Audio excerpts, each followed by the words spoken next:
الحمد لله والعاقبة للمتقين والصلاة والسلام على سيد الأنبياء والمرسلين وعلى آله وصحبه أجمعين أما بعد.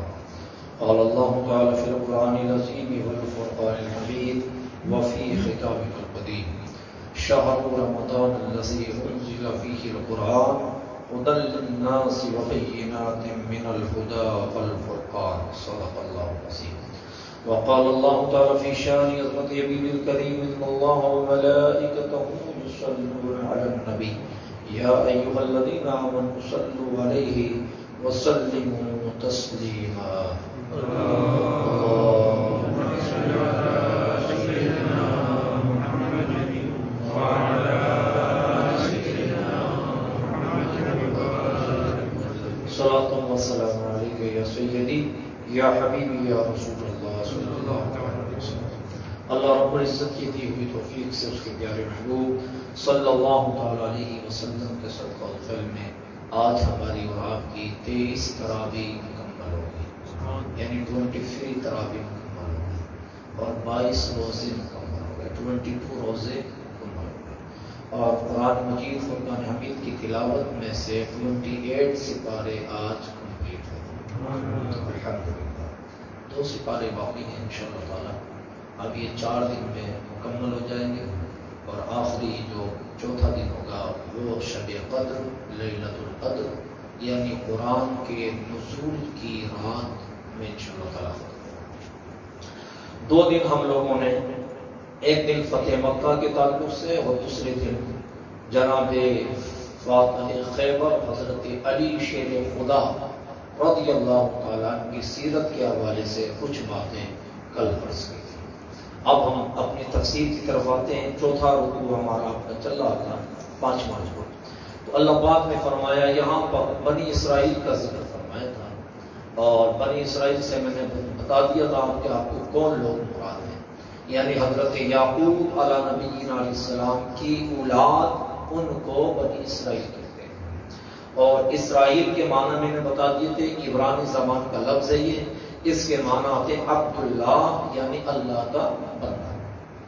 تو اس کو اللہ پاک نے اپنی نعمتوں کا، احسانوں کا بار بار ذکر فرمانے کے بعد ان بنی اسرائیل کو یہ بتانے کی کوشش کی کہ تمہارے اوپر میں نے اتنے احسان فرمائے اور میں نے آج اپنا محبوب بھیج دیا، تو تم جس محبوب کے نام کی قسمیں کھاتے تھے اور جس کے وسیلے سے، نام کے وسیلے سے دعائیں کرتے تھے اور جس کے نام کے وسیلے سے تمہیں اللہ رب العزت دشمنوں پر فتح عطا فرماتا تھا، آج وہ بنفس نفیس بذات خود مدینہ شریف میں جلوہ گر ہو گیا تو تم اس کے منکر ہو گئے اور تم نے اس کا انکار کر دیا.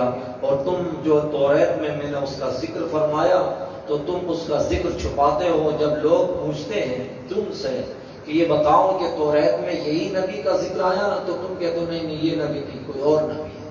تو وہ آیتیں تم چھپا دیتے ہو، اس کو بتاتے نہیں ہو. تو اس کا ذکر اللہ پاک نے یہاں فرمایا وَلَا تَلْبِسُوا الْحَقَّ بِالْبَاطِلِ وَتَكْتُمُوا الْحَقَّ وَأَنْتُمْ تَعْلَمُونَ.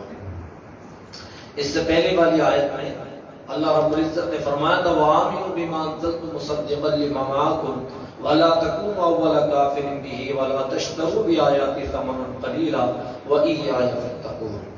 اور ایمان لاؤ اس پر جو میں نے اتارا، اس کی تصدیق کرتا ہوا جو تمہارے ساتھ ہے، اور سب سے پہلے اس کے منکر نہ بنو اور میری آیتوں کے بدلے تھوڑے سے دام نہ لو اور مجھی سے تم ڈرو، یعنی صرف میرا ہی ڈر تم رکھو. علماء یہود کیا کرتے تھے، جو لوگ توریت وغیرہ جانتے تھے یا انجیل وغیرہ جانتے تھے، تو وہ لوگ کیا کرتے تھے، تھوڑے سے پیسے لے کر کے اور اللہ کے حبیب علیہ السلام کا جو تذکرہ تھا اسے چھپا دیتے تھے یا اس کو بدل کر کے بیان کر دیتے تھے، کسی اور کی طرف منسوب کر دیتے تھے.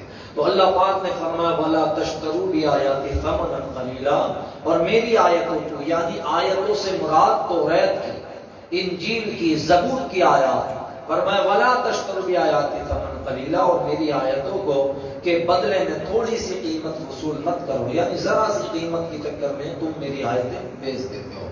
یہاں پر یہ بات توجہ طلب ہے کہ اللہ کے حبیب علیہ السلام کا تذکرہ تمام کتب آسمانی میں اللہ رب العزت نے فرمایا، اور ہر نبی کو اللہ رب العزت نے اس کا امین بنایا، اور بنانے کے بعد ہر نبی کو اللہ رب العزت نے یہ حکم فرمایا کہ تم جاؤ اور اپنے قوم کو تبلیغ کرو، اور تبلیغ کے ساتھ ساتھ انہیں یہ بشارت دیتے رہو کہ انتظار کرو وہ نبی آخر الزماں جل وگر ہونے والا ہے، جس کے صدقے میں اللہ نے کائنات کو پیدا کیا، کائنات کو روشن کیا۔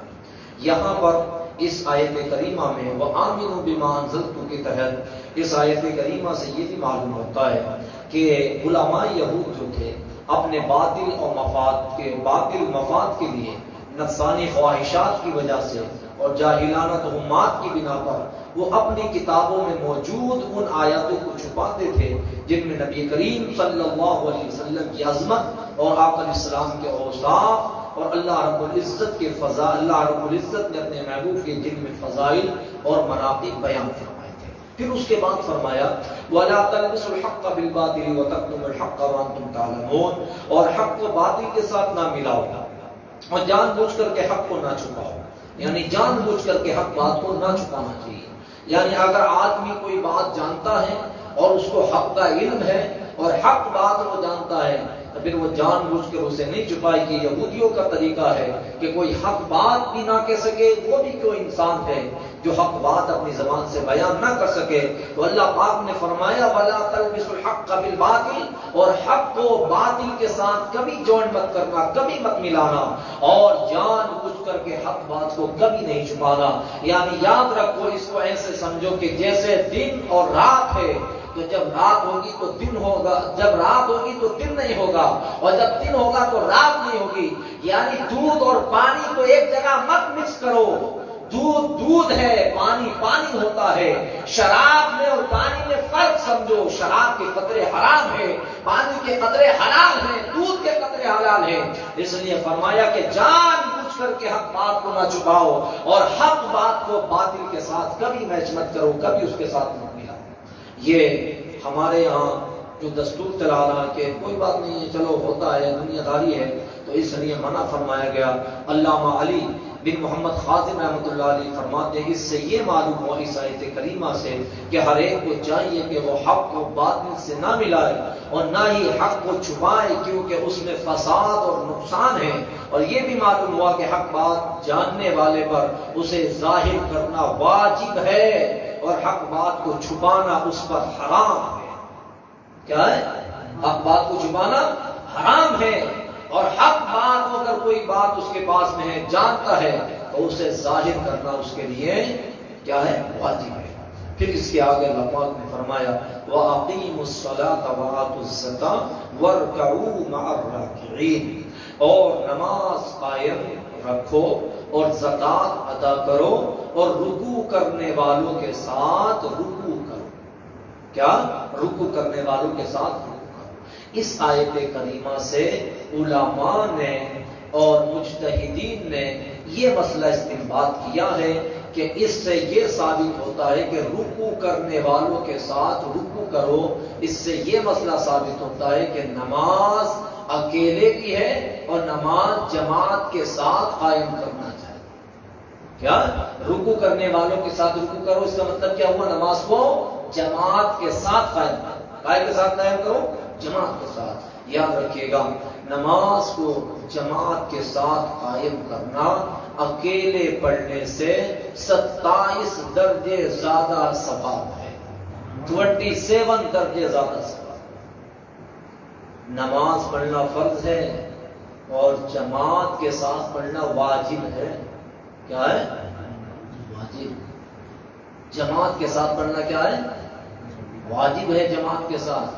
جو لوگ مسجد کے قریب نہیں آتے، اپنی نماز پڑھتے ہیں، نماز تو ہوتی ہے لیکن واجب کے تارک ہوتے ہیں، اور واجب کا ترک کرنا شریعت اسلامی کے اندر کتنا بڑا عظیم گناہ ہے، بہت بڑا گناہ۔ واجب فرض کے قریب ہے۔ کیا ہے؟ واجب فرض کے قریب۔ ارے بھائی، وتر نماز اگر کسی کی عشاء کی نماز قضا ہو جائے تو کیا حکم ہے اس کے لیے؟ وہ فرض بھی ادا کرے گا اور 3 رکعت واجب بھی ادا کرے گا، 3 رکعت واجب بھی ادا کرے گا۔ اس لیے اکیلے نماز پڑھنے سے وہ الگ بات ہے، کبھی اتفاق ہوا جماعت چھوٹ جاتی ہے وہ الگ مسئلہ ہے، لیکن جان بوجھ کر کے آدمی گھر میں نماز پڑھنے کا عادی ہو جائے تو نماز پڑھنا فرض ہے اور جماعت کے ساتھ پڑھنا واجب ہے۔ کیا ہے؟ واجب ہے۔ اس لیے جماعت کے ساتھ نماز پڑھی جائے۔ اللہ کے حبیب علیہ السلام فرماتے ہیں، اس کے ضمن میں ایک بات اور میں عرض کر دوں، حضرت عثمان غنی رضی اللہ تعالیٰ کے غلام حضرت حمران رضی اللہ تعالیٰ سے روایت ہے، وہ کہتے ہیں کہ حضور اکرم صلی اللہ علیہ وسلم نے ارشاد فرمایا، جس نے کامل وضو کیا پھر فرض نماز کے لیے چلا اور امام کے ساتھ نماز پڑھی، اس کے گناہ بخش دیے جاتے ہیں۔ سبحان اللہ۔ یہ ہے حضرت ابو ہریرہ رضی اللہ تعالیٰ فرماتے ہیں کہ حضور پرنور صلی اللہ علیہ وسلم نے ارشاد فرمایا، جو اچھی طرح وضو کر کے مسجد کو جائے اور لوگوں کو اس حالت میں پائے کہ وہ نماز پڑھ چکے ہیں تو اللہ تعالیٰ اسے بھی جماعت سے نماز پڑھنے والوں کی مثل ثواب دے گا اور اس کے ثواب سے کچھ کم نہیں ہوگا۔ یہ اس کے لیے ترغیب دی گئی جو جماعت سے نماز پڑھنے کا عادی ہو اور گھر سے نکلا اس ارادے سے کہ میں جماعت کے ساتھ نماز پڑھوں گا، لیکن مسجد میں پہنچا تو جماعت ہو چکی تھی، اب وہ کیا کرے گا؟ اپنی الگ نماز پڑھے گا، لیکن گھر سے ارادہ کر کے نکلا تھا کہ جماعت سے پڑھوں گا تو اس کی نیت کی بنیاد پر اس کو اتنا ہی ثواب ملے گا جتنا جماعت سے پڑھنے والوں کو ملے گا، اور اس کے ثواب میں کوئی کمی نہیں آئے گی۔ یہ حدیث ابو داؤد شریف کی حدیث ہے، سنن ابو داؤد کی حدیث ہے، حضرت ابو ہریرہ روایت کرتے ہیں۔ اب اس سے یہ معلوم ہوا کہ نماز ہم کو جماعت سے پڑھنی چاہیے۔ یاد رکھیے گا کہ جب پہلے، اب تو ہم لوگوں کو جماعت ہوتے ہوئے کوئی ڈر ہی نہیں لگتا ہے، بہت سے لوگ تو معذاللہ ایسا بھی سمجھتے ہیں کہ یار کوئی بات نہیں چلو ہلکا پن، اور بہت سے لوگ تو ثواب کا کام بھی سمجھتے ہوں گے کہ چلو ارے کوئی بات نہیں نماز ہی تو پڑھنا ہے، نماز ہی تو پڑھنا ہے۔ اللہ، صحابہ اکرام، بزرگان دین، مشائخ اکرام کی زندگیوں سے یہ معلوم ہوتا ہے کہ نماز قضا ہونا تو دور کی بات ہے، اگر ان کی جماعت بھی چھوٹ جاتی تب بھی ان کو قرار نہیں آتا۔ حضرت عمر بن خطاب رضی اللہ تعالیٰ کی ایک مرتبہ جماعت چھوٹ گئی، اور جب آپ مسجد نبوی شریف میں آئے تو عصر کی نماز ہو چکی تھی اور لوگ پڑھ چکے تھے، آپ کی تاخیر ہو گئی، جماعت چھوٹ گئی، تو آپ نے فرمایا نماز نہیں ہوئی؟ کہا ان لوگوں نے کہا جی حضور نماز ہو گئی ہے۔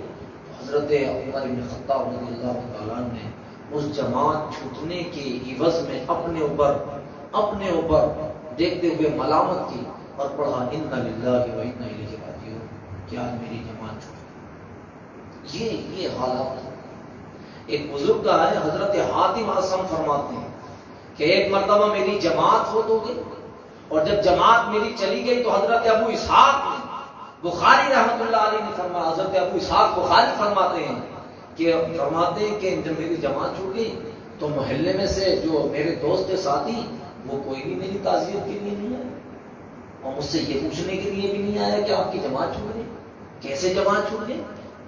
فرماتے ہیں اگر اسی جگہ میرا کوئی بچہ فوت ہو جاتا تو کم سے کم ہزاروں لوگ آ جاتے دیکھنے کے لیے، مگر کسی کو اتنی شرم نہیں آئی کہ میری جماعت چھوٹ گئی تو کوئی پوچھنے آ جاتا۔ جماعت کا اتنا اہتمام، جماعت سے نماز پڑھنے کا اتنا اہتمام بزرگوں کے نزدیک، اس سے یہ معلوم ہوتا ہے وَأَقِیمُوا الصَّلَاةَ وَآتُوا الزَّکَاةَ وَارْکَعُوا مَعَ الرَّاکِعِینَ، نماز قائم کرو، زکوٰۃ ادا کرتے رہو اور رکوع کرنے والوں کے ساتھ رکوع کرو۔ لو یہ آیت، یہ رکوع ختم ہو رہا ہے، اس کو ختم کرتے ہیں۔ أَتَأْمُرُونَ النَّاسَ بِالْبِرِّ وَتَنْسَوْنَ أَنفُسَکُمْ وَأَنْتُمْ تَتْلُونَ الْکِتَابَ أَفَلَا تَعْقِلُونَ، کیا تم لوگوں کو بھلائی کا حکم دیتے ہو، کیا تم لوگوں کو بھلائی کا حکم دیتے ہو اور اپنے آپ کو بھولتے ہو حالانکہ تم کتاب پڑھتے ہو، کیا تمہیں عقل نہیں؟ یہ یہود سے اللہ پاک فرماتا کہ تم لوگوں کو بھلائی کا حکم دیتے ہو اور اپنی جانوں کو بھول جاتے ہو کہ ہمیں بھی بھلائی کی ضرورت ہے۔ لوگوں سے یہ ایسی بات ہے، کوئی آدمی کہہ رہا ہے کہ نماز پڑھنے کے لیے جاؤ، اذان ہو گئی، اور خود بیٹھا پڑا ہے، خود بیٹھا پڑا، دوسرے سے کہہ رہا اپنے آپ سگریٹ جلا رہا، اس سے کہہ رہا روزہ ہے، روزہ رکھا کرو۔ تو یہ ایسے ہی بات ہے، أَتَأْمُرُونَ النَّاسَ بِالْبِرِّ وَتَنْسَوْنَ أَنفُسَکُمْ وَأَنْتُمْ تَتْلُونَ الْکِتَابَ، یعنی کیا لوگوں کو تم بھلائی کا حکم دیتے ہو اور اپنی جانوں کو بھولے بیٹھے ہو۔ حالانکہ تم کتاب کا علم رکھتے ہو، کتاب پڑھتے ہو، تو کیا تمہیں اس بات میں عقل نہیں ہے کہ پہلے تم خود عمل کرو اور بعد میں پھر دوسرے کو تعلیم دو؟ یہ بات امام غزالی رحمۃ اللہ علیہ نے اپنی کتاب احیاء العلوم شریف میں فرمایا، فرماتے ہیں کہ تبلیغ پہلے اپنے آپ سے شروع ہوتی ہے، اور جب اپنے آپ کو بندہ تبلیغ کر لے تو اپنی فیملی میں کرے، اور جب اپنے گھر والوں کو تبلیغ سے فارغ ہو جائے تو پھر پڑوس والے کو کرے، اور جب پڑوس سے فارغ ہو جائے تو پھر دوسرے والے کو دیکھے۔ ایسا نہیں ہے کہ آدمی اپنے آپ تو ٹھاڑ واٹ سے رہ رہا اور دوسرے کو تبلیغ کر رہا، بھائی اسلام کے راستے پہ چلا کرو، شریعت کے دائرے میں نہ کرو، اور خوب موج مستی اڑا رہا۔ تو یہ طریقہ صحیح نہیں ہے، یہ یہود کا طریقہ تھا۔ فرمایا گیا وَاسْتَعِينُوا بِالصَّبْرِ وَالصَّلَاةِ وَإِنَّهَا لَكَبِيرَةٌ إِلَّا عَلَى الْخَاشِعِينَ الَّذِينَ يَظُنُّونَ أَنَّهُم مُّلَاقُو رَبِّهِمْ وَأَنَّهُمْ إِلَيْهِ رَاجِعُونَ۔ اور صبر اور نماز سے مدد حاصل کرو، بے شک نماز ضرور بھاری ہے، مگر ان پر جو دل سے میری طرف جھکتے ہیں، جنہیں یقین ہے کہ انہیں اپنے رب سے ملنا ہے اور انہیں اس کی طرف لوٹ کر کے جانا ہے، تو ان کے لیے نماز کوئی مشکل نہیں ہے۔ نماز مشکل کام ہے، بھاری فرمایا گیا، وَإِنَّهَا لَكَبِيرَةٌ إِلَّا عَلَى الْخَاشِعِينَ، بے شک نماز بڑی ہے، بھاری چیز ہے، لیکن ان لوگوں کے لیے بھاری بات نہیں ہے جن کے دل میری طرف جھکتے ہیں اور جنہیں اس بات پر یقین کامل ہے کہ ہم دنیا میں ٹیمپریری ہے، ایک دن رب کی بارگاہ میں جانا ہے، اور جب رب کی بارگاہ میں جائیں گے اور اس بات کا بھی یقین ہے کہ رب ہم سے اس کے بارے میں سوال کرے گا، اور جب ہم پاس ہو جائیں گے تو اس نماز کا بدلہ یہ اللہ عطا فرمائے گا کہ بے حجاب اپنا دیدار عطا فرمائے۔ وَإِنَّهَا لَكَبِيرَةٌ إِلَّا عَلَى الْخَاشِعِينَ الَّذِينَ يَظُنُّونَ أَنَّهُم مُّلَاقُو، جنہیں اللہ کی ملاقات اور اللہ سے ملنے پر یقین ہے۔ الحمدللہ اسلام کا یہی دستور اور اسلام کا یہی عقیدہ اور اہل اسلام کے دل کا یہی یقین، جس کا نام اسلام ہے، یہی یقین ہے۔ ہمیں یقین ہے کہ مرنا بھی ہے اور مرنے کے بعد قبر میں بھی جانا ہے، اور اس کے بعد حشر کے میدان میں جانا ہے۔ انہم ملاقو ربہم، ہمارے رب سے ملاقات ہوگی۔ کیا ہوگی؟ انہم ملاقو ربہم وانہم الیہ راجعون، اور واپس اسی کی طرف پلٹ کر کے جانا ہے۔ تو نماز بھاری چیز نہیں ہے، نماز بھاری چیز ہے۔ نماز ان لوگوں کے لیے بھاری ہے جنہیں اس بات پر یقین نہ ہو، اور جنہیں یقین ہے انہیں کوئی نماز بھاری نہیں ہے۔ اور اللہ کے حبیب علیہ السلام نے ایک حدیث کے ارشاد فرمائی اسی کے ضمن میں، عشاء کی نماز اور فجر کی نماز کے تعلق سے میرے آقا علیہ السلام نے فرمایا، فجر کی عشاء کی نماز بھاری نہیں ہے مگر منافقوں پر بھاری ہے۔ حضور نے فرمایا الا منافقون، منافقوں پر بھاری ہے، لیکن جن کے دل میں خشیت ہے اور جن کے دل میں میری ذات کا یقین ہے کہ مجھ سے ملنا ہے، ان کے لیے جھاڑا ہو، گرمی ہو، ٹھنڈک ہو، بارش ہو، ان کے لیے عشاء کی نماز بھاری نہیں ہے۔ حضور نے فرمایا عشاء کی نماز کی بھی پابندی کیا کرو۔ یہ 5 رکوع مکمل ہو گئے، کل سے انشاءاللہ تبارک تعالیٰ 6 رکوع کا آغاز ہوگا۔ انشاءاللہ تعالیٰ آپ کو مزہ آئے گا، اور میں چاہوں گا اللہ رب العزت کی توفیق سے اس ماہ رمضان کی برکت سے کہ یہ جو میں نے سلسلہ وار آیت در آیت یعنی ایک ایک آیت کا ترجمہ اور اس کی مختصر تفسیر کی ہے، انشاءاللہ تعالیٰ میں اسے بعد رمضان بھی جاری رکھوں گا۔ بے شک تو 2-4 ہی لوگ بیٹھیں گے، لیکن عشاء کے بعد میں اسے انشاءاللہ تعالیٰ کنٹینیو جاری رکھوں گا۔ صرف سیٹرڈے اور سنڈے میں یہ درس نہیں ہوگا، 2 دن چھٹی رہے گی، باقی منڈے سے لے کے جمعے تک انشاءاللہ تعالیٰ تفسیر ہوگی۔ مجھے امید ہے کہ انشاءاللہ تعالیٰ آنے والے رمضان تک آتے آتے اللہ کی ذات سے امید ہے کہ اگر پورا قرآن بھی نہیں ہوگا تو کم سے کم آدھے قرآن کا ترجمہ اور اس کی تفسیر مکمل انشاءاللہ کریں گے۔